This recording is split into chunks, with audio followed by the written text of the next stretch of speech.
জুলাই স্মৃতিঘর যেটা, এটার জন্য আমাদের কতগুলো আপনারা জানেন 5ই অগাস্ট মাননীয় প্রধান উপদেষ্টা উদ্বোধন করবেন ওই জুলাই স্মৃতিঘরের কিছু কনস্ট্রাকশন, হ্যাঁ, স্মৃতি জাদুঘরের ব্যাপারে আমরা অ্যাপ্রুভ করেছি কিছু কাজ, সেটা 5ই অগাস্টের মধ্যে সম্পূর্ণ কাজ তো অলরেডি শুরু হয়ে গেছে আপনারা জানেন। আর দ্বিতীয়ত একটা যে এলএনজি, অ্যাজ ইউজুয়াল আমরা এলএনজি ইম্পোর্ট করে, গ্যাসের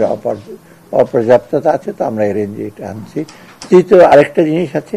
যেটা খুব গুরুত্বপূর্ণ, আমাদের মনে আছে যে বিগত সরকারের সময় কতগুলো ইন্ডিপেন্ডেন্ট পাওয়ার প্ল্যান্টের কতগুলো চুক্তি হয়েছিল, চুক্তিতে আমরা দেখেছি অনেক অসম ক্লজ ছিল, সেগুলো রিভিউ করার জন্য, এবং রিভিউ করার জন্য বিগত এখানে অনেকগুলো কোম্পানি আছে বিদেশি কোম্পানি,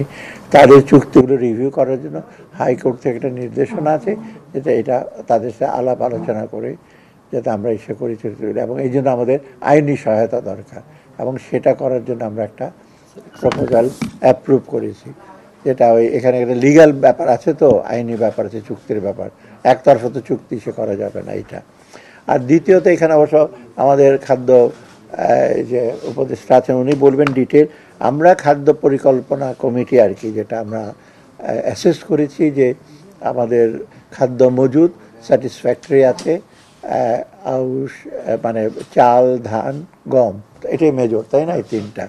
এটা আমাদের আছে। আর আমরা কি কি প্রকিউর করবো সেটা একটা টার্গেট আমরা দিয়েছি, এবং সদ্য সমাপ্ত জুনে যেসব টার্গেটগুলো ছিল মোটামুটি আমরা এগুলো ধানের টার্গেট, লক্ষ্যমাত্রা,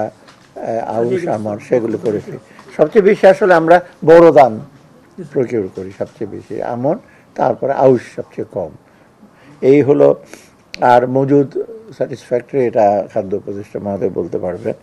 আর একটা শুনে আমরা একটু অ্যাডভান্টেজ নিচ্ছি, আন্তর্জাতিক দাম চালের বিশেষ করে কমছে, আমরা একটু কম্পিটিটিভ সাথে ওটা প্রয়োজন হলে ওখান থেকে আনবো, কারণ কম্পিটিটিভ প্রাইস চালের দাম মোটামুটি কমছে বেশ। এই হলো সার্বিকভাবে। সে হলো যে আমরা চেষ্টা করছি যেমনি হোক বাজার মূল্য স্থিতিশীল করা, সেখানে আপস অ্যান্ড ডাউনস থাকবে, সব পণ্যের দাম একসাথে কমে যাবে সেটা কোনোদিন সম্ভব না, সব পণ্যের দাম একসাথে বেড়ে যাবে সেটাও কাম্য না,